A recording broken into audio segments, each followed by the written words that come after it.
வணக்கம் எனது விவசாய சொந்தங்களே, என்னை வாழ வைக்கும் விவசாய சொந்தங்களே. இன்று நம்ம எங்கே இருக்கோம்னா மேக்கரை டேம்பு பக்கத்தில் குழுன்னு எப்போதுமே நல்லா மழை பெஞ்சிட்டு இருக்க இடத்துல இருக்கோம். நம்ம மாமரத்துக்கு இயற்கை விவசாயத்தில் சர்க்கா jelly, earth power, micro nutrient சொல்லக்கூடிய டயா நியூட்ரின் ப்ளஸ் சாயில் கோல்டு எல்லாம் மொத்தமாக கலந்து 200 லிட்டர் பேரலில் மொத்தமாக கலந்து ஒரு மரத்துக்கு 2 லிட்டர் வீதம் ஊற்றிட்டு இருக்கோம். அப்படியே ஊற்ற காமிச்சது போயிட்டு வாங்கதா பாருங்க.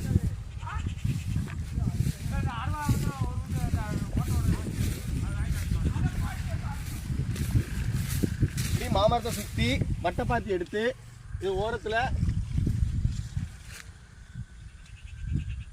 இப்படி ஓரத்தில் மொத்தமாக சுற்றி 2 லிட்டர் வீதம் ஊற்றி கொண்டிருக்கிறோம். இது ஊற்றுனால என்ன பயன் பார்த்தீங்கன்னா, மரத்தில் இப்படி இலைகள் பழுப்பு இருக்கிறது மாறும், இலை பச்சை